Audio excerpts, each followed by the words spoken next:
Assalamualaikum warahmatullahi wabarakatuh. Kembali lagi pada channel Maftuhul Production. Hari ini akan memberikan materi pembelajaran jarak jauh Mapel PAI VG, dimana kalau kelas 7 sanawiyah adalah materi ini sudah sampai, tapi kalau kelas 10 mungkin diajarkan di SMA. Oke. Langsung saja saya akan sampaikan beberapa yang berhubungan dengan materi Toharo. Ya, sebelumnya untuk memberikan semangat pada kami untuk menularkan ilmu, tolong jangan lupa di komen, di like, subscribe, dan share ya pada teman-teman yang lain supaya bermanfaat.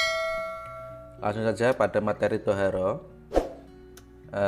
Kompetensi dasar yang kita pelajari yang pertama adalah meyakini pentingnya bersuci sebagai syarat pelaksanaan ibadah, menghayati nilai-nilai bersuci, memiliki sikap cinta toharo kebersihan dalam diri maupun lingkungan terhadap perintah agama. Yang selanjutnya mengidentifikasi macam-macam najis dan cara mensucikannya, mengidentifikasi macam-macam hadas dan tata cara toharo. Jadi ada najis, ada hadas. Bedanya apa? Nanti kita bahas materi ini. Yang selanjutnya adalah memperagakan bersuci dari najis dan hadas. Perlu kami sampaikan, dalam video ini ada dua bagian ya. Ini adalah part pertama supaya nanti tidak terlalu panjang. Nanti kalau terlalu panjang nanti membuat kita bosan, sehingga kita bagi menjadi dua video. Peta konsepnya adalah ini, bisa dilihat. Oke. Nah, macam-macam najis dan tata cara bersucinya, macam-macam hadas dan cara bersucinya, alat-alat bersuci dan macam-macam air. Oke.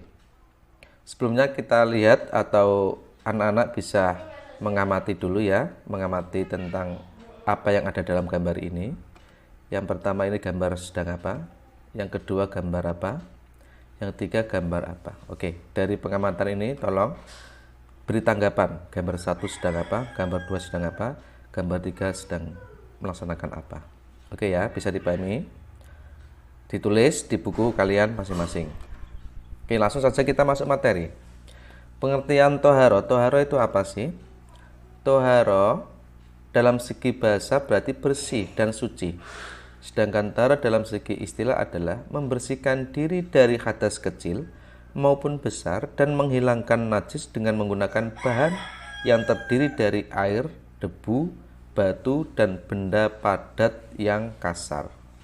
Jadi perlu kami sampaikan, di bab fikih atau kitab-kitab salaf, kitab-kitab kuning tentang fikih, rata-rata meletakkan toharo di awal. Kenapa sih? Karena toharo ini bagian sangat penting dalam syariat Islam. Bagaimana orang itu bertemu dengan Allah, ibadah kepada Allah, maka dia harus suci dulu. Inilah agama yang sangat menekankan kepada kebersihan. An-nadhafatu minal iman ya. Kebersihan sebagian daripada iman. At-tuhuru satrul iman. Kebersihan adalah bagian daripada iman. Maka meletakkan toharo begitu sangat fondasi dasar dalam hal beribadah kepada Allah Subhanahu wa ta'ala ya. Begitu pentingnya toharo, maka toharo pun dijadikan sebagai simbol tentang setengah dari iman manusia. Berarti orang yang tidak toharo, orang yang tidak bersuci, berarti dia diragukan lagi keimanannya kepada Allah. Lanjut. Bersuci dari hadas itu dengan wudhu, tayamum, dan mandi ya. Jadi ada 3 cara kita bersuci dari hadas kita: wudhu, tayamum, dan mandi. Adapun dalil tentang bersuci apa sih yang menguatkan adanya kita untuk toharo? Ini adalah surat Al-Baqarah ayat 222 yang bunyinya, A'udzubillahi minasyaitonirrajim. Bismillahirrahmanirrahim. Innallaha yuhibbut tawwabina wa yuhibbul mutatahhirin. Sesungguhnya Allah menyukai orang-orang yang bertaubat dan menyukai orang-orang yang mensucikan diri. Wa thiyabaka fatahhir. Surat Al-Mudaththir ayat 4. Dan pakaianmu bersihkanlah ya. Di samping ayat ini juga ada hadis yang banyak menjelaskan tentang toharo. Di antaranya adalah at-tuhuru satrul iman, an-nadhafatu minal iman, Terus inna walayak bulu ghairu tohirin, sesungguhnya Allah tidak menerima yang tanpa dia toharoh. Oke. Sekarang pengertian najis dan hadas.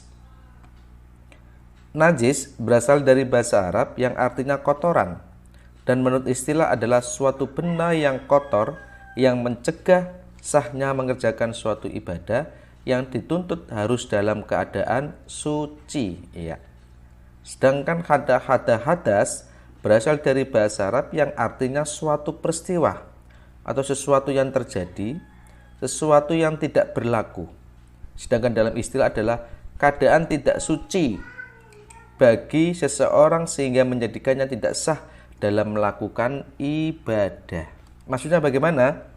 Jadi kalau najis itu adalah kotorannya, sementara kalau hadis adalah keadaannya. Maka dalam hal ini adalah najis dan hadas begitu penting, sangat bererat. Artinya kalau najis pasti hadas, kalau hadas pasti najis. Inilah bagian daripada pengertian najis dan hadas. Sekarang macam-macam najis dan cara mensucikannya. Yang pertama adalah najis mukhaffafah. Mukhaffaf artinya adalah ringan. Najis yang sangat tidak berat ya, artinya kategori sangat ringan sekali. Seperti seninya air seni bayi laki-laki yang belum berumur 2 tahun dan belum makan apapun kecuali air susu ibu. Cara mensucikannya cukup dengan apa? Mempercikkan atau mengusapkan air yang suci pada permukaan yang terkena najis ya. Syaratnya tapi adalah syaratnya adalah bahwa dia itu adalah bayinya laki-laki dan berumur 2 tahun dan belum makan apapun ya kecuali air susu ibunya itu. Yang kedua adalah najis mutawassito, najis yang tingkatannya adalah middle, tengah. Nah, seperti bangkai binatang, terus darah, nanah, terus muntah-muntahan, kotoran manusia, kotoran binatang, atau arak, itu namanya najis mutawassito. Sementara najis yang paling tingkatan tinggi adalah najis mughaladhah. Najis yang berat. Najis ini itu bersumber dari anjing dan babi. Cara mensucikannya pun juga berat, yaitu melalui beberapa tahap, yaitu dengan membasuh air sebanyak 7 kali. Salah satu diantaranya menggunakan air yang dicampur dengan tanah. Ada penelitian, kenapa sih dengan tanah, kenapa tidak menggunakan sabun, tidak menggunakan deterjen yang lain. Sekarang kan sudah zaman modern, pasti banyak bahan-bahan yang digunakan untuk apa itu, untuk bersuci kan banyak. Maka di sini pun terjawab, ternyata dari penelitian yang dikaji, ternyata kandungan debu atau tanah itu yang bisa menghilangkan bakteri-bakteri yang berada dalam anjing atau babi itu, sehingga tidak bisa digantikan.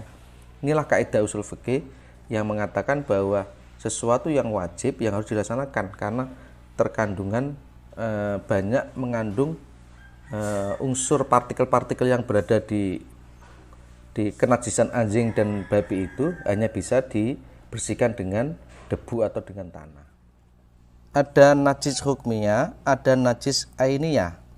Najis hukmiyah itu najis yang diyakini hukumnya adanya tetapi tidak nyata wujudnya atau tidak nyata zatnya, bau dan rasanya. Jadi najis ini itu nggak kelihatan, dari zatnya nggak kelihatan, baunya dan rasanya pun juga tidak terasa, seperti air kencing yang sudah kering yang terdapat pada pakaian atau lainnya. Cara mensucikannya adalah cukup dengan mengalirkan air pada benda yang terkena najis, ya cukup itu. Sementara najis yang kedua adalah najis ainiyah, najis yang tampak wujudnya, zatnya, dan bisa diketahui melalui bau maupun rasanya. Cara mensucikannya adalah menghilangkan najis ainiyah dengan cara membuang dan menggosok sampai bersih dan diyakini sudah hilang zat, rasa, dan warna dan baunya dengan menggunakan air yang suci. Seumpama gini, seumpama kita sudah berusaha menghilangkan, sudah digosok sampai berkali-kali tapi kok masih kelihatan. Nah, dalam hal ini adalah kalau baunya dan rasanya kok sudah tidak ada, cuma hanya ada zatnya, karena mungkin sudah melekat ya ke ini, maka sudah dihukumi makfu, nggak apa-apa. Nah, oke, lanjut. Sekarang macam-macam hadas dan cara bersuci. Hadas ada dua. Yang pertama adalah hadas kecil, yaitu keadaan seseorang tidak suci, dan supaya ia menjadi suci maka ia harus berwudu. Dan apabila tidak ada air maka diganti dengan tayamum. Adapun yang menyebabkan seseorang hadas kecil itu apa? Pertama, keluar sesuatu dari dua lubang, yaitu kubul dan dubur. Yang keluar ini bisa berupa kotoran maupun benda yang lainnya. Jadi intinya ada yang benda atau zat yang keluar dari kubul dan dubur, maka dia kategori terkena hadas kecil. Yang kedua, karena hilang akalnya, atau dia itu gila, atau dia itu kena penyakit ayan ya, nah, maka otomatis dia itu dia sudah berwudu, maka dia wudunya kategori adalah batal atau dia kena hadas kecil. Terus persentuhan antara kulit laki-laki dengan perempuan yang bukan mahramnya tanpa ada batas yang menghalanginya. Jadi kalau ada laki-laki atau perempuan, artinya sudah balik ya, bukan anak kecil, ini kok dia bersentuhan bukan mahram atau bukan hubungan darah atau hubungan musyawarah pernikahan atau hubungan yang lainnya itu yang bisa menyebabkan dia itu batal, maka hal ini adalah dia terkena hadas kecil. Kecuali yang dipegang itu adalah kuku. Kuku tidak membatalkan membatalkan wudu, atau dia kukunya panjang dia pegang maka tidak batal. Sama halnya dengan rambut ya, rambut juga enggak batal. Dan tanpa batas, umpama dia menyentuhnya lewat baju atau kain juga tidak batal. Kalau dengan dengan kulitnya adalah kulit dohir ya, artinya di bagian telapak yang paling depan yang kelihatan putih itu, maka dia batal. Tapi kalau di belakangnya tidak, karena menyentuh kemaluan, baik kemaluan sendiri ataupun kemaluan orang lain dengan telapak tangan atau jari. Ini meskipun yang dia pegang itu anak laki-laki atau anak kecil. Jadi ada seorang ibu, dia itu anaknya sedang kencing, maka dia cebokin, maka itu batal. Meskipun yang dia pegang atau yang dia cebokin itu adalah anak kecil. Terus macam-macam hadas dan cara bersuci. Tadi hadas kecil sudah, sekarang hadas besar. Keadaan seseorang tidak suci, dan supaya menjadi suci maka ia harus mandi besar. Apabila tidak ada air maka diganti dengan tayamum. Apa sih yang menyebabkan hadas besar? Pertama, karena bertemunya dua kelamin laki-laki dengan perempuan atau hubungan suami istri ya. Meskipun hubungannya ini tidak sampai mengeluarkan air mani, karena apa? Kategorinya adalah dia itu bertemu antara kelamin laki-laki dan perempuan, maka dalam hal ini adalah batal ya. Terus karena hilang akalnya, orang gila ya, ketika dia mau melaksanakan ibadah berarti dia harus mandi besar dulu ya. Terus keluar mani ya, mungkin keluarnya dia bermimpi atau sebab lain ini bisa nyun sewu. Mungkin kalau ada orang yang menggunakan onani, maka dia itu hadas besar, meskipun onani memang tidak boleh ya. Tapi ini seumpama ada orang seperti itu, maka dia kategori kena hadas besar, maka dia ketika mau sholat dia harus mandi besar. Terus karena haid, nifas, wiladah dan meninggal, tentunya bukan mati syahid. Kalau mati syahid itu tidak dimandikan, tidak dikafani, dia menggunakan baju yang dia pakai itu. Terus alat-alat bersuci dan macam-macam air. Tentunya alat bersuci kan alat bersuci itu ada air, ada debu ya untuk pencucikannya. Yang pertama adalah ada 5 macam-macam air. Air mutlak atau disebut dengan tohir mutohir. Yang kedua air makruh atau air musammas. Yang ketiga air tohir goir mutohir, suci tapi tidak mensucikan. Yang ketiga air mustakmal.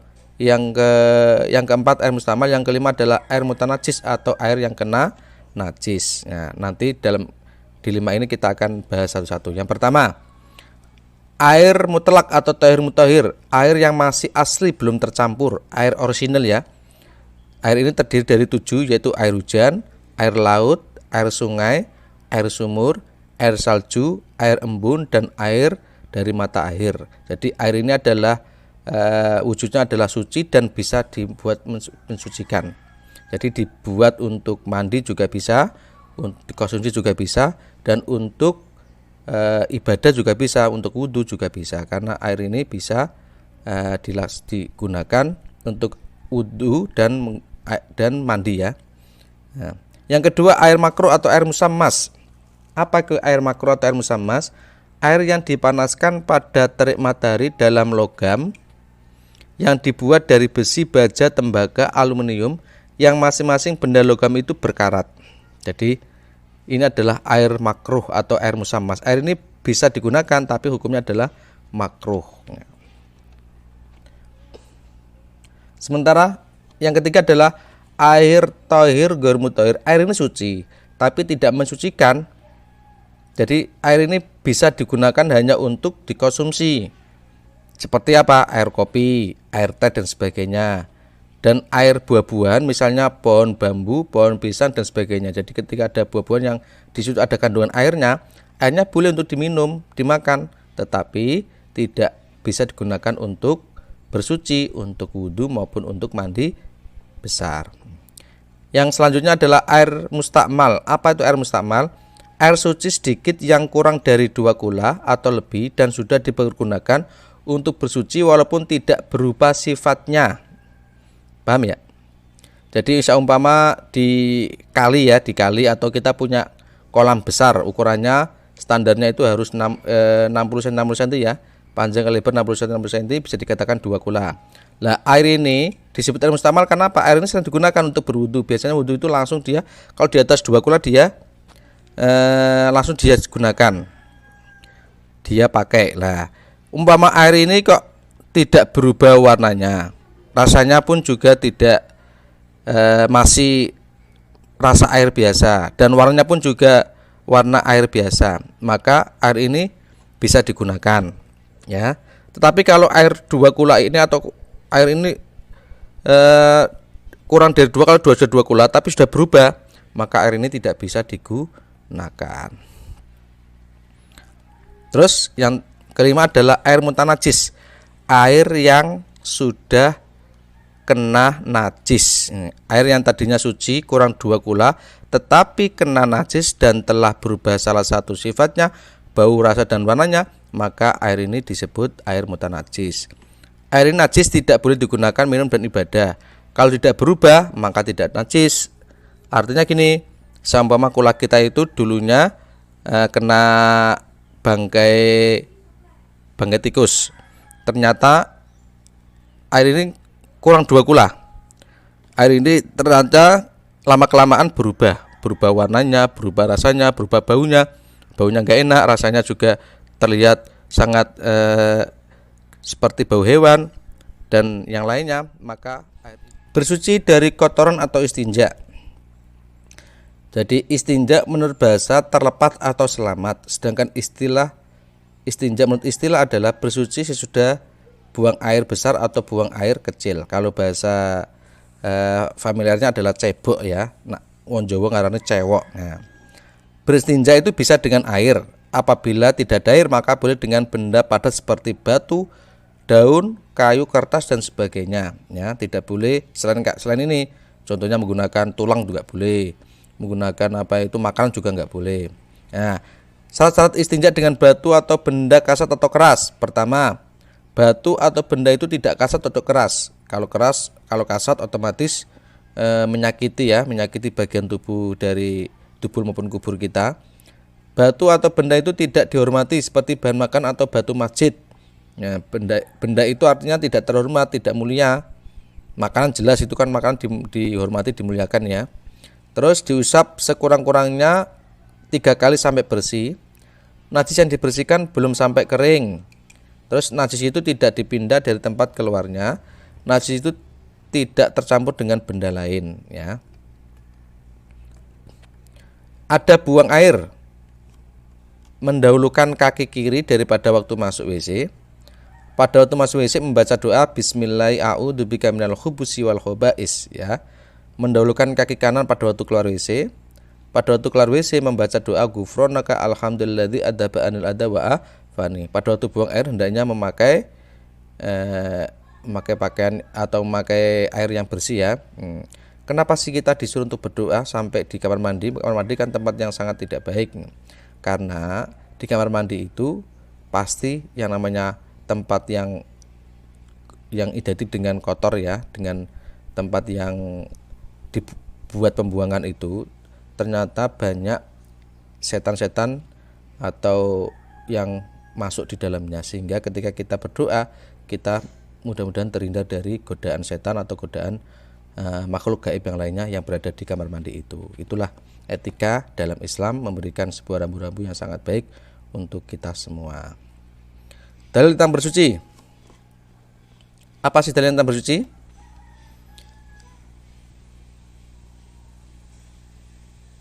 Hal-hal yang dilarang suatu buang air. Yang pertama, buang air di tempat terbuka. Buang air di air yang tenang. Buang air di lubang-lubang. Buang air di tempat yang mengganggu orang lain. Buang air di pohon yang sedang berbuah. Bercakap-cakap sesuatu buang air kecuali terpaksa menghadap kiblat atau membelakanginya. Ini adalah etika ketika kita sewaktu buang air atau buang hajat ya. Sekarang kita masuk wudhu. Istinja sudah, sekarang masuk wudhu. Wudhu dalam segi bahasa berarti sesuatu yang kecil. Sedangkan wudhu dalam arti istilah adalah membersihkan diri dari hadas kecil ya. Itu adalah wudhu. Kalau hadas besar dengan apa? Mandi ya. Sekarang syarat wudhu atau apa aja itu? Yang pertama, wudhunya bisa dianggap sah itu harus memenuhi syarat. Syarat pertama adalah Islam. Nah, dia harus Islam. Dia selain Islam tidak bisa diakui sebagai wudhunya menjadi sah. Atau tamyiz sudah tahu, sudah bisa membedakan antara barang satu barang lainnya, antara kebaikan keburukan sudah tahu. Suci badannya harus disucikan ya. Terus tidak haid. Karena orang haid itu tidak cukup wudhu, harus mandi besar. Terus masuk waktu ya, masuk waktu artinya bagi mereka yang sudah melaksanakan. Ya. Sekarang rukun-rukun wudhu. Nah, ternyata yang kita lakukan wudhu yang sering kita lakukan ya, biasanya kita niat terus biasanya kita langsung pertama membasuh tangan, membasuh hidung, memasukkan air ke hidung, terus membaca bismillah. Itu adalah sunnah. Yang terpenting dalam wudhu adalah 6 ini. Artinya 6 ini kalau ditinggal maka wudhunya tidak sah. Apa saja itu? Yang pertama adalah niat. Ingat, niat berwudhu itu letaknya adalah ketika membasuh wajah. Kalau dia mengawali dengan membaca doa niat nawaitul wudhu alirafil hadajil azgir wadil, itu hukumnya sunnah. Tetapi yang paling penting adalah yaitu ketika dia membasuh muka, maka harus bareng dengan membasuh mukanya itu. Jadi membasuh muka disertai dibarengi dengan niat. Terus adalah membasuh muka, terus membasuh kedua tangan. Sebelumnya membasuh muka sampai batasnya ini ya, harus merata. Meratanya itu sampai lingkaran wajah itu, sampai batasan terakhir wajah itu harus terkena semua. Membasuh kedua tangan ya, mengusap sebagian kepala. Membasuh kedua tangan, batasnya adalah sampai siku-siku ya. Biasanya yang anak-anak sekarang itu sering cepet-cepetan wudhu sampai meninggalkan siku-sikunya sampai tidak kebasuh atau tidak kena airnya.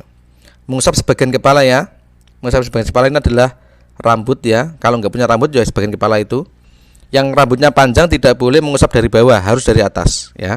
Sunahnya itu kan dibasuh semua. Membasuh kedua kaki sampai batasnya mata kaki. Yang selanjutnya adalah tartib.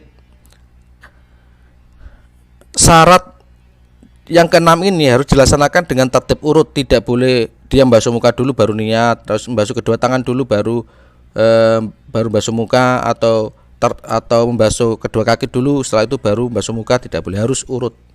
Oke. Dalil wudhu ya, ini yang berbunyi a'udzubillahi minasyaitonirrajim. Bismillahirrahmanirrahim. Ya ayyuhalladzina amanu idza kumtum ila sholati faghsilu wujuhakum wa aydakum ilal marafiqi wamsahu biru'usikum warjulakum ilal kabain wa in kuntum junuban fatahharu wa in kuntum marda aw ala safarin aw jaa ahadum minkum minal ghaiti aw lamastumun nisa falam tajidu ma'an fatayammamu sha'idan thayyiban famsahu biwujuhikum wa aydikum minhu ma yuridu waja'ala 'alaikum min kharaj walakin yuridu tarkum wa ni'matu 'alaikum la'allakum tashkurun. Hai orang yang beriman, ketika kamu melaksanakan sholat maka basuhlah wajah-wajah kamu dan tangan-tangan kamu sampai ke siku, dan basuhlah sebagian kepala kamu, warjulakum dan kaki kamu sampai ke mata kaki, dan ketika kamu sedang junub maka bersihkanlah atau sucikanlah, dan ketika kamu sakit atau dalam perjalanan atau datang sesuatu dari antara kamu dari kotoran, atau kamu sedang menyentuh perempuan, maka di situ tidak ada air, ya, maka tayamumlah dengan menggunakan debu yang baik yang suci, dan basuhlah wajah kamu dan tangan-tangan kamu darinya, dan apa yang Allah tidak menghendaki tidak menghendaki menjadikan kesulitan, kecuali Allah menghendaki sebuah kebersihan dan nikmat yang telah disempurnakan pada kamu supaya kamu bersyukur kepada Allah Subhanahu wa taala. Demikian, wassalamualaikum warahmatullahi wabarakatuh. Untuk selanjutnya nanti masuk ke video part kedua ya tentang materi Thaharah. Ya, demikian.